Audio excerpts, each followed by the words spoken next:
wasn't on. Now it's on. Welcome everyone at tonight's live stream of SIP Utrecht, the Dutch United Nations Student Association. My name is Robert Groenewegen and I am a board member of SIP. We usually organize fun social activities like parties and drinks, and every Tuesday we like to organize an intellectually engaging evening with interesting perspectives from speakers. But due to the COVID-19 measures, we bring you these talks online. So tonight we will explore the human psyche and discuss psychological and psychiatric diseases. What are their effects on people and their environment? And what is it like to be sick and hospitalized in the worst cases? And how do the coronavirus pandemic and the associated regulations affect patients? So these and other questions will be discussed with Miriam Saridi, patient's advocate at the PVP Foundation and member of SIP. A patient's advocate is an expert on patients' rights and help people admit to a psychiatric institution if they have questions or complaints about their care. Miriam will surely explain more about her work. But first, let me explain to you the setup of the evening. For the first 30 minutes, I will have this discussion with Miriam. Afterwards, it is time for questions from you, the audience. During our conversation, when you think of an interesting question that you would like to ask, you can just comment in the YouTube or Facebook chat, and we will answer those questions at 9 p.m. And of course, during the Q&A, you can also ask your questions. Anything is permitted, so don't hesitate if you're wondering about something. And after the Q&A, the live stream will end at approximately 9:30 p.m. So I hope that's clear. So Miriam, can you introduce yourself and what you do? Yes, thank you. My name is Miriam Saridi. I am a patient advocate at the Stichting PVP, the PVP Foundation. The foundation where I work is the only provider of the type of work that I do. So all patient advocates in the Netherlands work there. And we are specifically patient advocates for patients who have any type of dealing with involuntary treatment and care for psychiatric diseases. And this is usually a very vulnerable population of people. And the government has decided that this particular group who gets their rights infringed on a regular basis needs some type of extra legal support, and therefore decided that the patient advocate, the PVP, will come into existence and help them when needed. And the important aspect of it is that we are separate from all these psychiatric hospitals. So we do not work for the hospital. We are free of charge for the patients.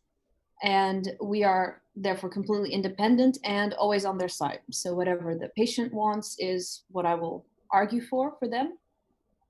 And we also are sworn to secrecy, which means that anything they discuss with me that they don't want anybody else to know, I will not tell. It's almost like the attorney-client privilege, like the confidentiality that you would have. Mm-hmm. So those are the three main pillars, is that you can come to us with any complaint if you're part of the specific population. We're free of charge, and anything you discuss with us is secret. Okay. And what is the business model of the PVP Foundation if it is free of charge? How we make money? Yeah. From you, the taxpayers. Oh, great. Yeah. We receive a grant from the Ministry of Health every year. Ah, okay. Which we are, of course, very thankful. Yeah, okay. Yeah. And what were your motivations to do this kind of work? I got a law degree because I wanted to help people find their voice, help people who, for whatever reason, were having issues voicing their own arguments. Mm-hmm. And then I got into law school, got swept into corporate law because money, did my internship at a top tier law firm where they told me to call if I wanted a job. And then I thought, no, that is not what I want. I need to do something else. My father is a psychiatrist, and I remember him always telling me about his patients and things that were happening. And I realized that this was a very vulnerable group that I wanted to work with. So I got a master's degree in health law. I wrote my thesis on the human rights not violations, but infringements when it came to psychiatric patients who are undergoing involuntary treatment. Mm-hmm. And this was my perfect job because I got to incorporate legal aspects as well as talk to actual human beings rather than stare at a computer all day, figuring out how to make more money. Yeah. Oh, great. So how does your knowledge about and skills in the legal system help with helping these psychiatric patients? Psychiatric patients, so we have approximately 2 million psychiatric patients in the Netherlands. Anyone who is ever diagnosed with a depression or burnout, these are all constituted as psychiatric disorders. So, and out of those 2 million, only a very, very small percentage, about 1 or 2%, have encountered involuntary treatment or involuntary commitment. And the laws for when it's allowed to commit someone to a psychiatric hospital against their will, when you can put them in an isolation room, when you can fixate them so they can't move their arms, when you can take away all their rights, when you can take away their phone, all of those laws are very complicated. And you can't expect people who are sick, who are in a vulnerable position, to understand all of the laws that have to do with them and their rights. Right. Because somebody has taken away all of their freedom. And what the patient advocate does is they will listen to complaints. So I will listen to what a person is going through, and I will see if I can find a legal way to support them in what they would like to achieve. Most of the time, there's not a specific legal basis. It's just, hey, you have an issue with your psychiatrist. How about we talk to your psychiatrist? We see what's possible. If that doesn't work, I can file a complaint for them. We can go to a hearing. And if that doesn't work, they can also go to the judge. But for that, they'll need a lawyer. Yeah. So it's mostly to help people navigate a complicated legal system. Right. For a vulnerable group. Yeah. And what is the difference between the work that a lawyer does and the work that you do? So the way that we've split up the duties between a lawyer and a patient advocate is the patient advocate deals with everything having to do with the institution. Right. So any issues about care, any issues about commitment, about the doctors, that's what a patient advocate does. Anything outside of it, so if a patient needs to be committed involuntarily or treated involuntarily, they need a court order. And that's a lawyer's job to help them when the judge visits. So anything outside of the hospital that has to deal with a courtroom or has to deal with something like the district attorney, that's what the lawyer does, and the patient advocate does the inside of the hospital. Okay. So we already touched upon this, but what is considered a psychological disorder actually, and what isn't? Like, what are the actual boundary conditions for this? So I will talk about what most psychologists and psychiatrists feel, but because we don't really understand the human brain, we don't really understand psychology and psychiatry completely, a lot of people feel very differently.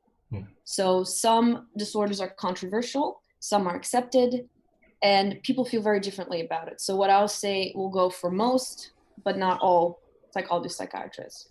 The majority of people will follow the definition as set in the DSM-5. The DSM is the Diagnostic and Statistic Manual, and it is a huge book that describes in detail every single disorder that is currently recognized by the American Psychiatrists Association.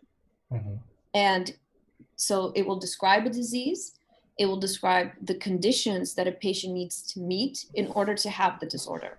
So let's say it says a personality disorder, you will have 9 criteria. If you meet 5 of them, then that personality disorder applies to you.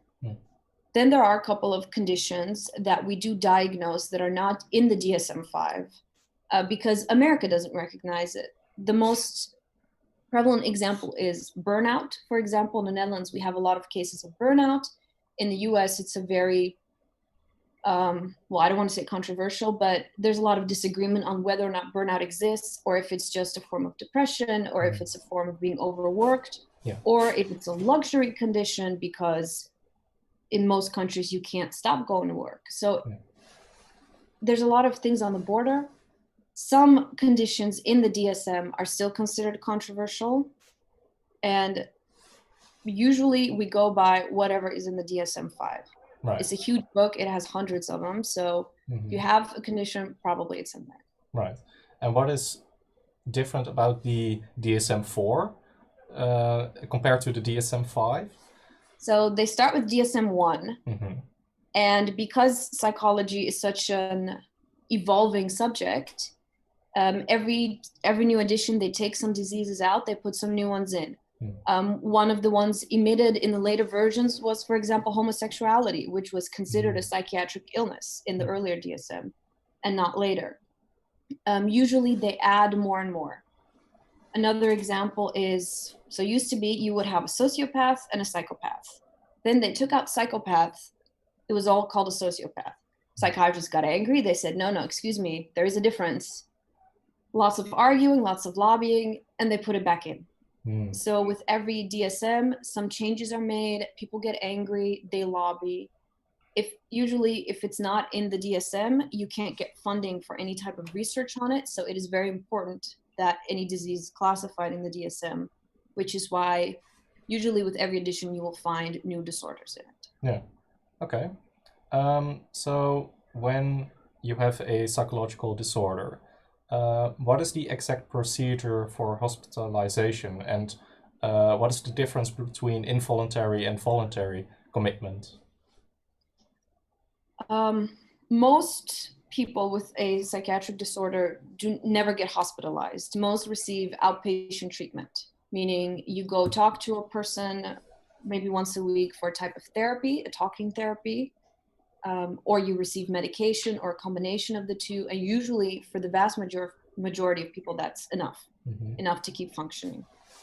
If for whatever reason you need to be committed, there are essentially three types of ways of doing it. One is saying, I would like to be committed, in which case you would need a referral to go to your psychiatrist. Then you get put on a waiting list for 6 to 10 months approximately.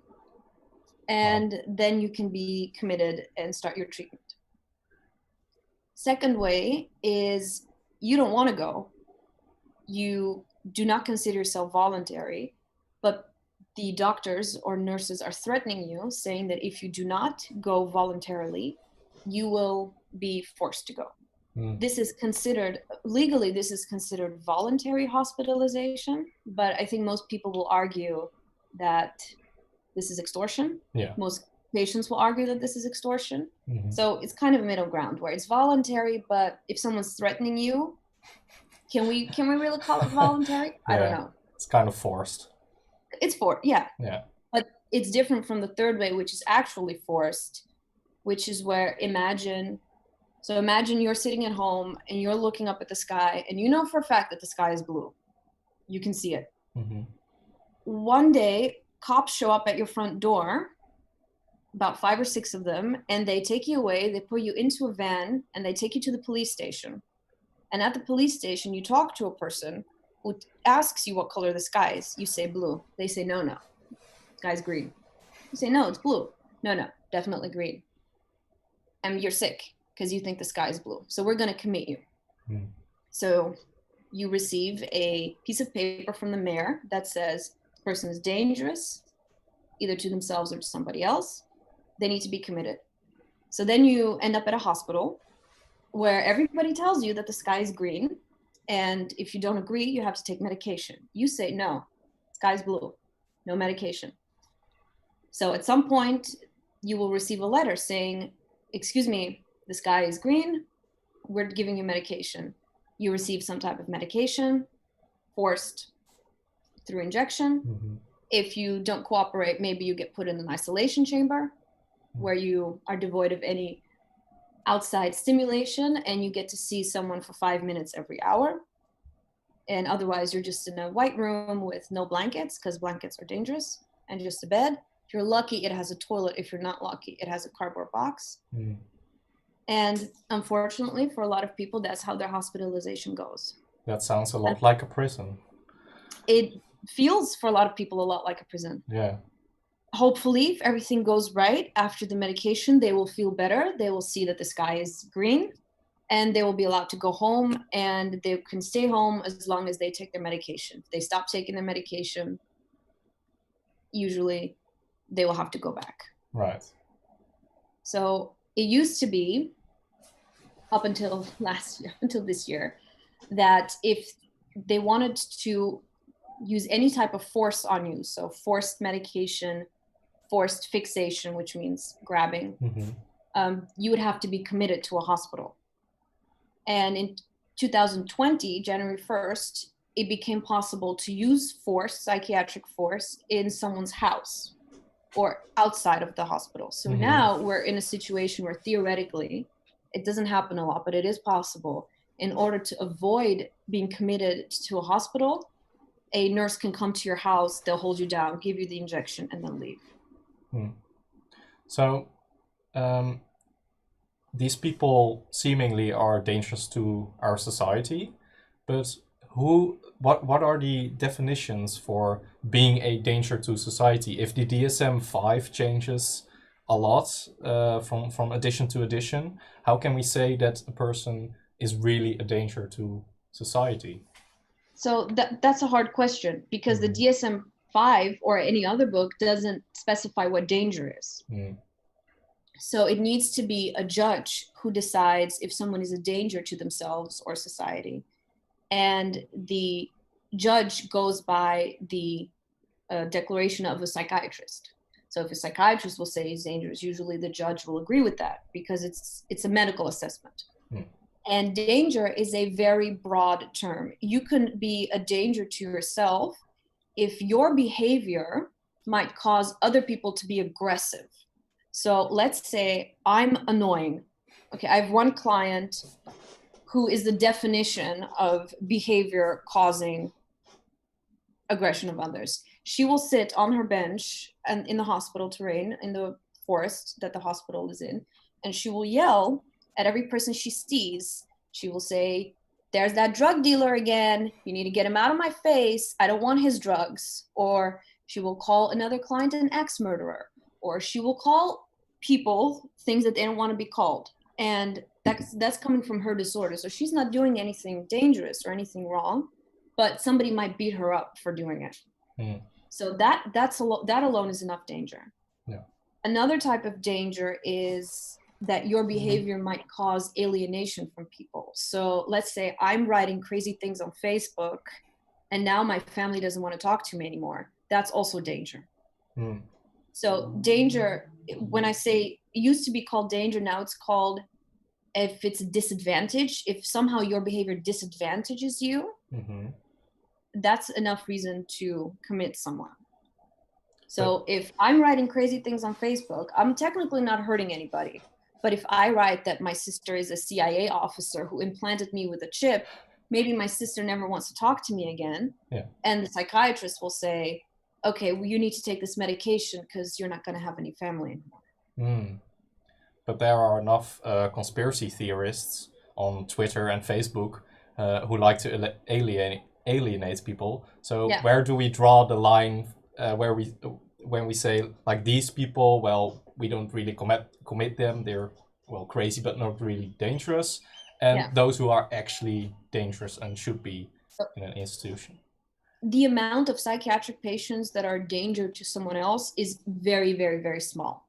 Those are the people who end up in forensic psychiatry for committing a crime. Most psychiatric patients are much more likely to be a victim of a crime than a perpetrator of a crime.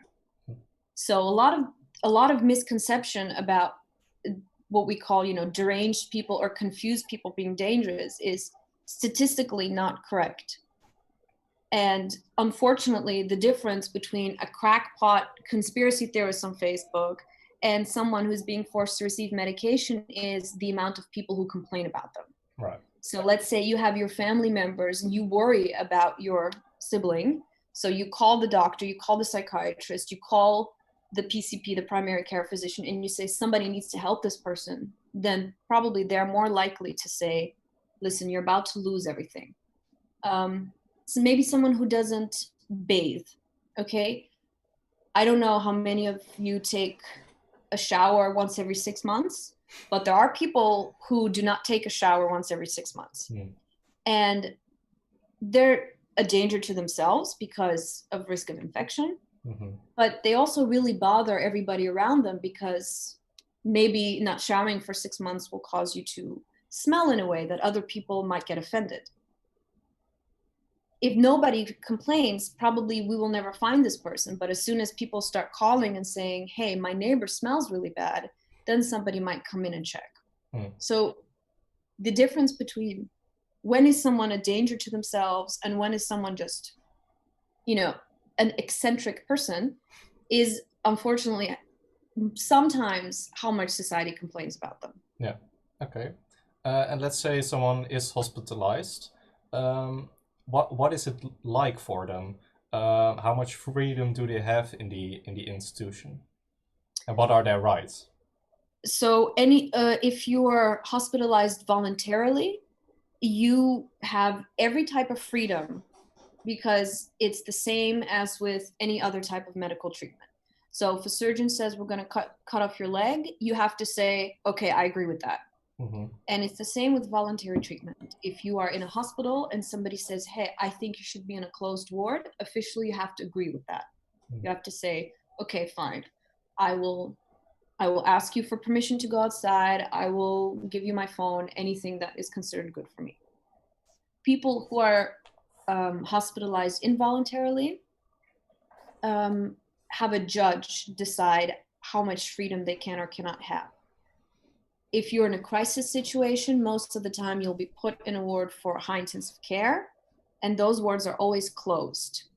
If you use your phone to write things on Facebook, they will take away your phone. If you use the ward computer to look at pornography, they will not allow you to go on the computer to look at pornography. So how much freedom you have depends, with involuntary commitment, depends on how a person is doing. Right. Officially, they're allowed to roam the hospital grounds, but not step foot outside of the hospital. If they think that as soon as they go outside of the ward, they will leave, they can restrict those. And at that point, it becomes a prison where you have your own room, you have a living room, and everything else is locked. Usually you will have a yard that's also locked.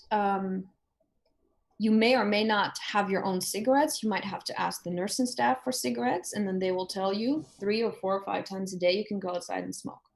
So for some people who are not there, who are there against their will, it feels like a prison. For other people who want to be there, it can also feel like a vacation. It can feel like they're getting better, like they're in a place where they're recovering, where things are going well. And at the same time, for somebody else, it might be a prison. So it really depends on the situation you're in when you're brought into a hospital. But there are a lot of people who are currently hospitalized who cannot leave their ward, who do not have cell phone, who cannot go on the internet, and who have hurt 0 people, apart from maybe themselves. Yeah. So what are the effects on friends and family of a patient if they don't hear from a patient, for instance? What is it like for their direct environment? It's hard to say because I don't deal with the direct environment as much as I deal with the patients. Especially for parents, it can be very hard. Yeah. People who are schizophrenic usually start showing symptoms in late adolescence, so between 18 and 23 years old. And if you are schizophrenic, then you are at risk for constantly developing a new psychosis unless you're medicated. So essentially, that's going to be it for the rest of your life, which is, of course, very hard on parents because some people can function very well on antipsychotic meds and others cannot because the side effects are huge. So for parents especially, it's very hard. It also happens that I had a client who was married to his wife for over 50 years. He was in his 70s.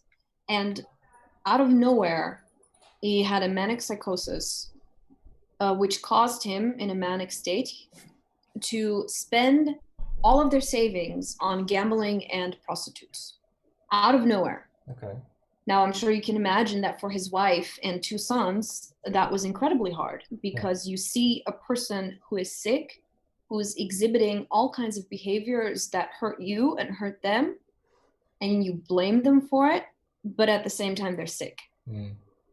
So it's a lot of suffering on the families as well. Unfortunately, with some of the more chronic cases, they don't get any visitors anymore, because at some point they lose all of their outside connection. Their parents die, they become older, they're so institutionalized that all their friends are inside the hospital, and they don't have any people from outside coming. Maybe some brother or sister once a month, but it can be very lonely. Yeah. And it can also be very hard on the environment if there's a sudden crisis where one day everything's fine and then the next day they have a psychotic break. It happens, unfortunately. Yeah. I also wanted to address another crisis, the COVID-19 pandemic. How does that affect the patients? Do they receive less visitors? Well, likely. And what are the effects of this? So every hospital dealt with it differently. The order for all nursing homes for elderly to not have any visitors was national, so that was the same for everybody. But hospitals dealt with it their own ways. What many hospitals did was they cleared out one ward of people who were there voluntarily, so they sent everybody home. So they would have about 10 or 15 beds, so they could form an isolation ward. And any person exhibiting symptoms would be brought to the isolation ward. Some hospitals, not all, but some, decided to suspend all visitors. So no more visits. People were not allowed to leave the hospital. People were not allowed to leave the ward or the grounds. So everybody was kept inside and nobody was allowed to come in, which was very hard for the patients to deal with, because almost all of them are physically healthy. Yeah. So we understand that with the elderly, that's a vulnerable population that needed to be protected. But with psychiatric patients, they're usually not physically ill. And at the same time, their rights were suspended. And it was in the news in a couple of articles, but I don't think that it got the recognition that it deserved, which is the fact that people's rights were fundamentally infringed upon. Yeah. Because there was nothing wrong with them. They did nothing wrong. They were sick, and nobody was allowed to visit them, and they couldn't leave. Now that things are settling down a bit, the regulations are becoming a little bit looser. But it was a huge issue that it's already a very lonely life. You don't get a lot of visitors. And now whatever joy you have going outside, going to the city center to buy a pack of smokes was now also taken away from you. Yeah. That must be hard.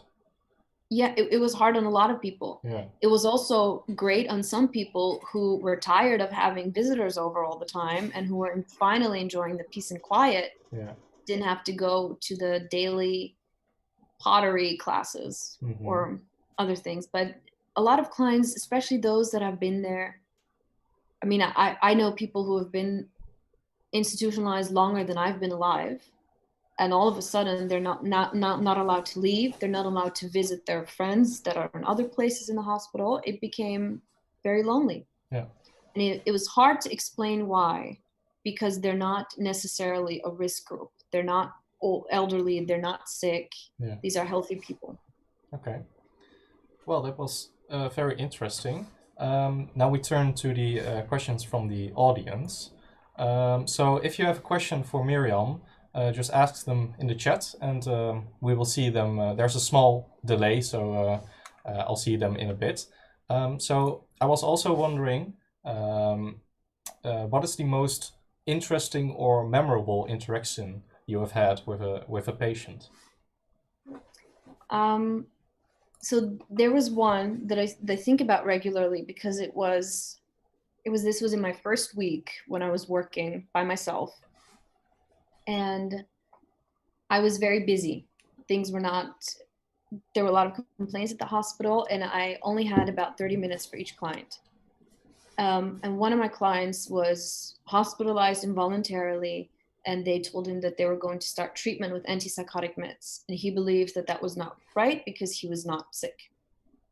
And he told me that this was a conspiracy started by the mayor because he exposed the mayor's illegal parking garage. Now, he said the words illegal parking garage, and I thought, okay, I need to know more about this. Yeah. So I ended up talking to him about this illegal parking garage for an hour and a half, and it was a very elaborate and very well constructed idea of how it happened, that not only did the mayor have an illegal underground parking garage underneath the house where he lived, but also the police picked him up when he was directing traffic in his underwear, because he was trying to lead the cars away from this underground parking garage. Mm. And then, of course, he was hospitalized with the decree signed by the mayor, which he thought was because he had exposed this underground illegal parking garage. Yeah. And I remember talking this an hour and a half, and this is still the most fascinating story I've ever heard, because it was so detailed and so elaborate. And I really hope one day I can discover it and see this underground garage for myself. Yeah. Yeah. Okay. That's a quite interesting I've also, story. Unfortunately, I also have some stories that are, more tragic. Yeah. But I thought maybe, since this is a free evening for everybody, might want to keep it light. Yeah. Maybe we'll come back to it later. Maybe. So Leon asks, hi Miriam, can you tell a bit more about the long-term effects of hospitalizations of patients? Do they get help with reintegrating into society again? That's a good question. A lot of people that are committed are only committed because of a crisis. So they're taken out of their home for a couple of weeks, and as soon as they're stabilized on medication, they get sent back. People who have been hospitalized for a long time often no longer have a home. So they get put on a waiting list. There's a social worker usually helping them. They get put on a waiting list, and then they have to wait for a spot that comes in, that's not a regular house, but a house that has some type of extra support. Waiting lists for those are usually 3 to 5 years. So it happens a lot that patients can't be put on that waiting list until they're well enough to go home. And sometimes it can take, let's say you're ready to go home today, you have to wait 2 more years. And in that 2 more years, you're losing more and more of your independence. And you're losing more and more of what you can do. And you become more and more institutionalized. So somebody cooks you meals 3 times a day, and you have nurses helping you, reminding you to take medication. It can be very hard to all of a sudden go back to taking care of yourself. Mm. So the reintegration into society is usually something that can take a couple of months to a couple of years if somebody has been hospitalized for a long time. Yeah. Okay. Hopefully that answers your question, Leon. Again, if you have any questions for Miriam, don't hesitate. You can ask anything. Nothing is off limits. So I have another question. What is your... I wanted to ask this earlier, but what is your opinion on the discourse of being mentally ill? Like, do you think there should be a legal basis for being ill, or even well? Being well, should that be a thing even? The reason we have a basis and a set stamp for ill and not ill is insurance. We need insurance to pay, and insurance is not going to pay unless they have a DBC, so a code that they can write it on. So realistically, we need it. I don't mind the word mentally ill, because we would also use saying someone is physically ill, but I do mind the stigma attached to it. I officially am mentally ill. I have PTSD, which I've received treatment for. I've taken medication for. And technically, I am mentally ill. But I'm also, I believe, a functioning member of society.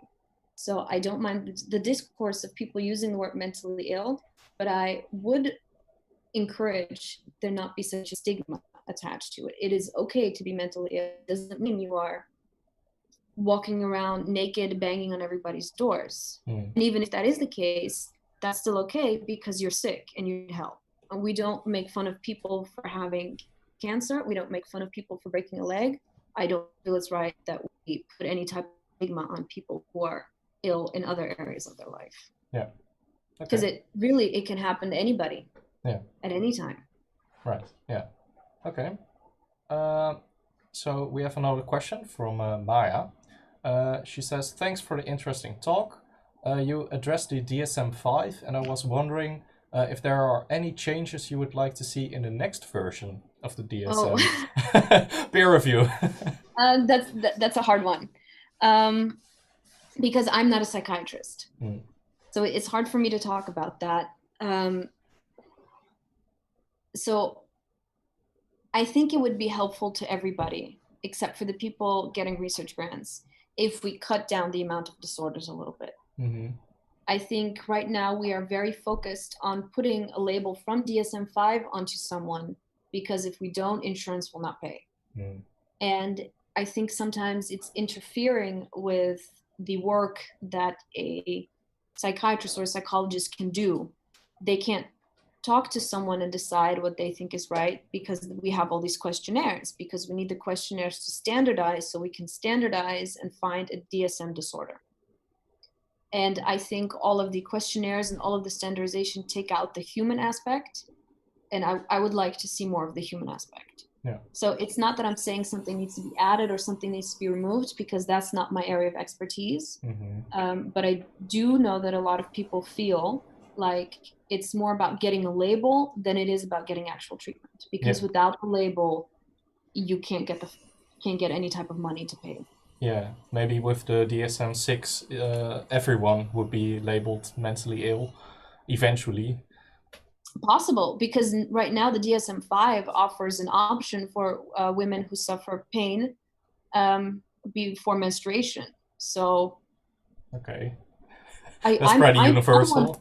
It's pretty universal, but if you have it for extreme for X amount of days, if you meet the criteria, then that's a disorder that you can get. And I wonder if we need those.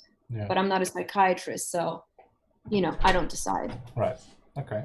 I am interested to see what we know colloquially as multiple personality disorder. Very controversial. DSM-5 is noted as dissociative identity disorder. A lot of psychiatrists do not agree on whether it does or does not exist.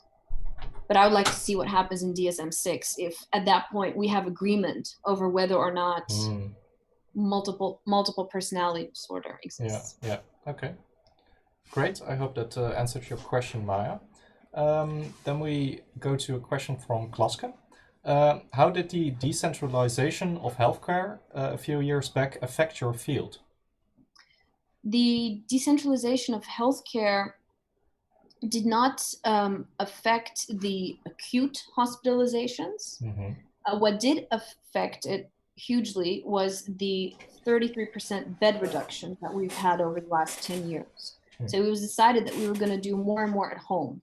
So we've taken out a lot of the beds from psychiatric hospitals so we could treat people at home.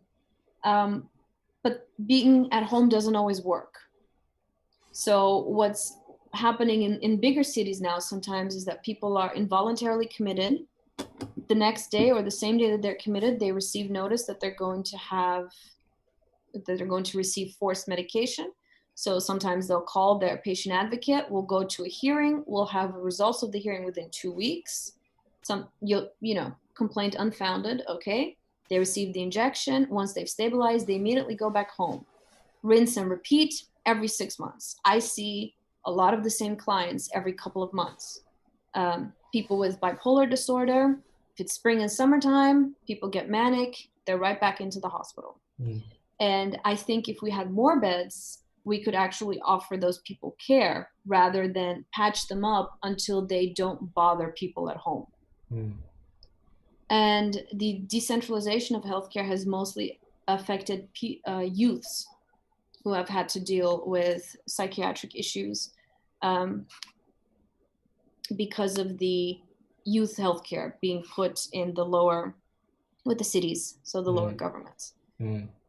And that's led to what most people believe an increase of wait lists. But it's a controversial topic because at the same time you want to keep people at home as much as you can. Right. Yeah. Okay. I hope that answers your question, Klaske. If not, no. If not, yeah, let us know. Anouk asks, what you do sounds a lot like chaplaincy. Am I spelling it? Yes. Yeah. Yes. Geestelijke verzorging for those in our Dutch viewers. Mhm. But providing legal support too. Do you work close together with chaplains?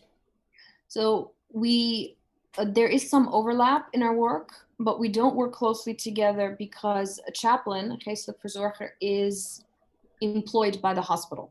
So we are not allowed to work closely or be friendly with employees of the hospital because that might make the patients feel like somehow we're in cahoots with the hospital. Right. So we need to keep a distance between us and the people who work in the hospital. So if I'm in the hospital by myself. I don't have any coworkers. My nearest coworker is 10 kilometers away. And I do refer people when they have spiritual things that they want to talk about, or they feel like they want to have a listening ear.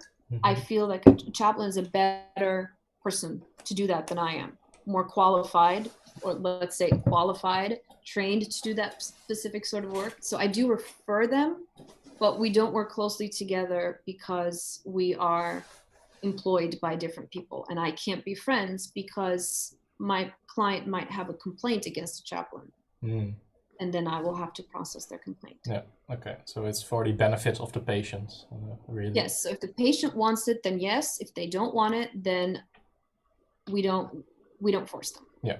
Okay. Audrey asks, "Hi Miriam, I was wondering what you find the hardest part about your job and how you protect yourself from taking it home." The hardest part of my job is supporting people into achieving something that I hope maybe they don't achieve. So I will advocate for the patients what they believe is right for them, not what I believe is right for them. And sometimes that means I have to say things or do things that maybe I necessarily don't feel is best. And I know that it's my job, so I try to keep my personal opinion out of it. You know, nobody asks what I think, nobody cares. I just do what the patient wants. But sometimes when you actually achieve what the patient wants, it can feel very bad because you feel like you did them a disservice. They don't feel that way, which is what matters ultimately. But I've had plenty of evenings where I got home and I just cried on my couch because I thought, what did I do? What did I spend my day doing? I did not help anybody, which can be frustrating if the goal is to help people. So I often tell, people who ask me, I don't actually help people. I help them achieve what they want, but that doesn't mean that it helps them. Right. And do you have a specific example of this? I had a client who opposed antipsychotic medication because the antipsychotic medication caused a lot of side effects for him that he was not willing to live with. The psychiatrist told him that if he were to take the antipsychotic medication, he could go on vacation with his wife and children.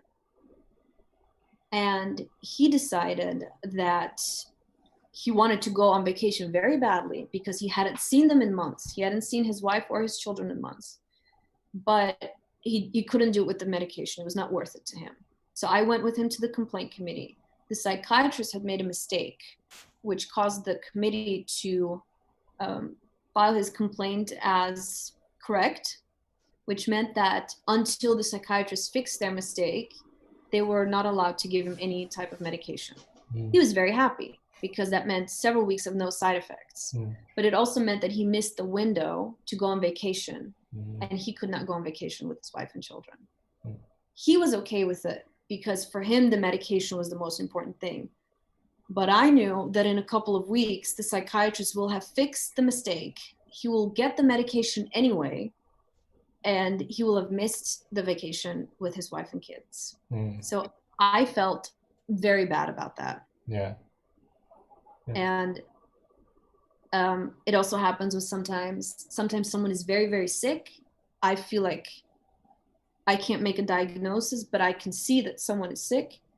And you go to a psychiatrist and you say, I don't want any medication. And you're hoping the psychiatrist maybe says, no, it's okay. We'll give you the medication anyway. It can be hard. Yeah. But it's not my place to have an opinion on what's happening. I don't have an opinion. I just sit there. But you're also human. And sometimes the human suffering that you see every day can be very hard. And so how do you prevent yourself from getting too much emotionally invested in your patients? I honestly haven't figured it out yet. I try to view it as I am Miriam, and when I'm at work, I am the PVP. And I try to keep those two separate, as in the PVP does things, the PVP says things, and Miriam just doesn't exist, doesn't think things, doesn't have opinion. Yeah, it's like a mask that you put on. Exactly. Yeah. Okay. And sometimes it works, but sometimes you see suffering that's so heart-wrenching that the mask breaks, and you kind of go home and cry about it. It happens. It's part of the job. Yeah. Okay. We have another question from Lotte. She asks, how do patients find your organization when they are involuntarily hospitalized and don't have much contact with the outside world, but they want help? Every single ward in an institution has the poster of the patient advocate that is working in that ward. So in the hospital where I work, every ward has a poster with my picture and my phone number.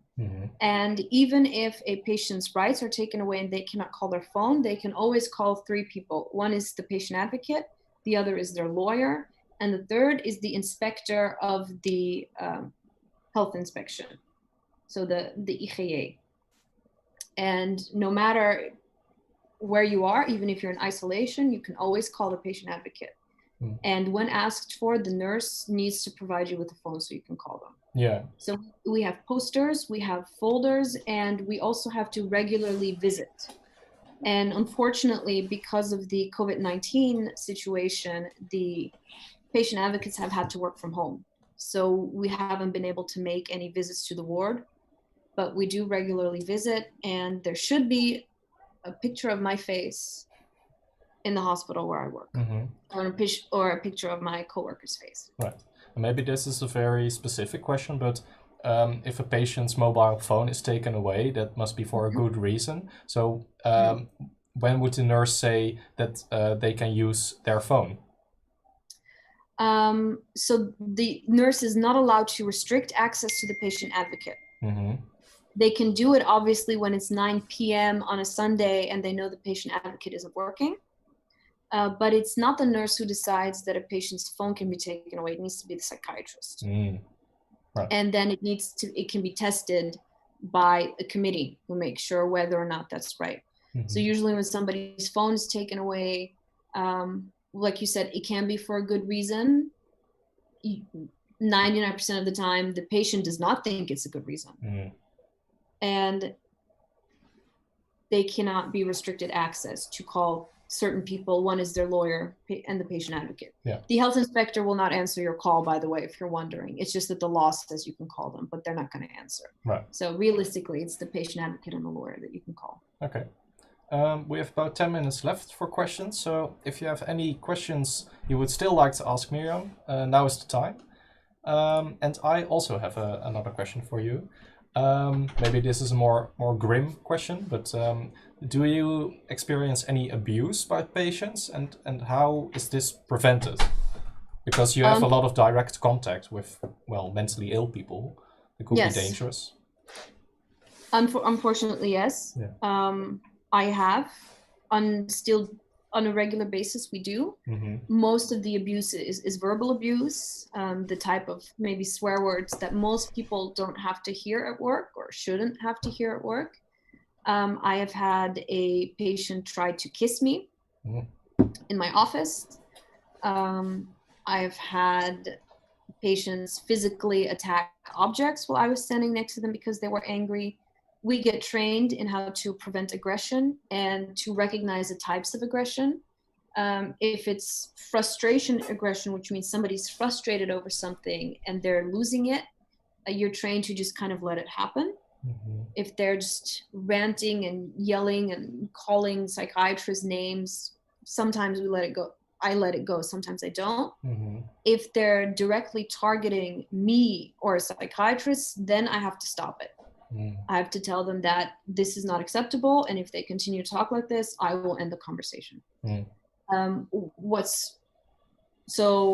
What the most frequent type of aggression that I receive, which might not be the type of aggression that you would think about, is somebody saying, I really need your help. You need to do this for me. If you can't do it, I will kill myself. Emotional abuse, basically.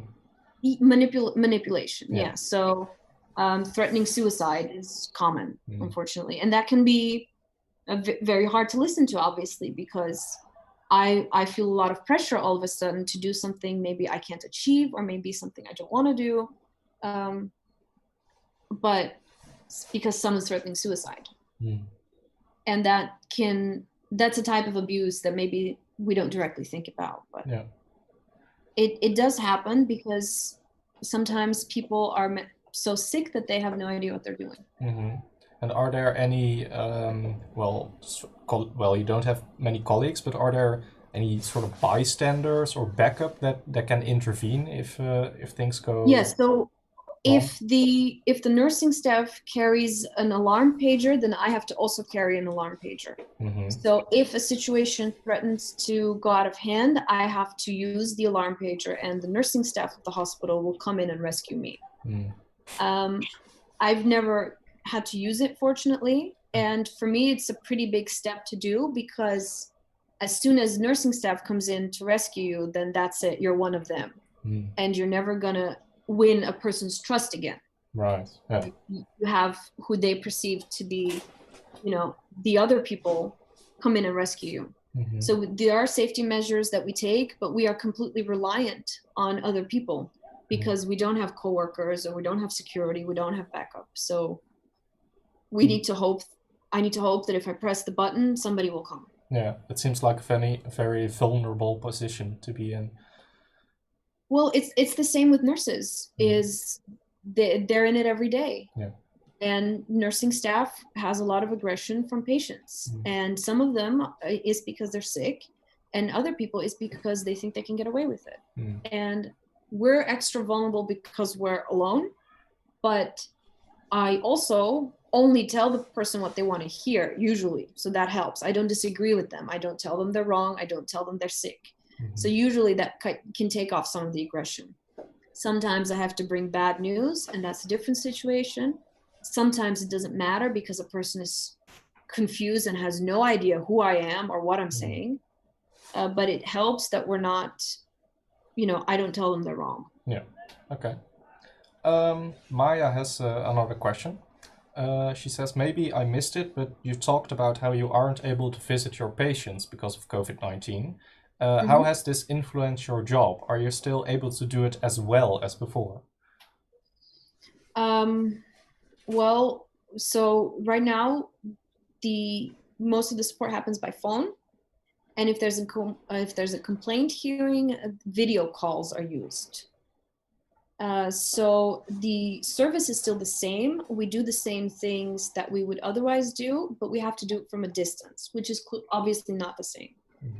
It's very hard to build trust if you don't see a person. It's very hard when they call you and they just hear a voice on the other side of the line that says, no, don't worry, I'm on your side. It's hard to form a connection with them. Yeah. So that has changed our job a lot. Yeah.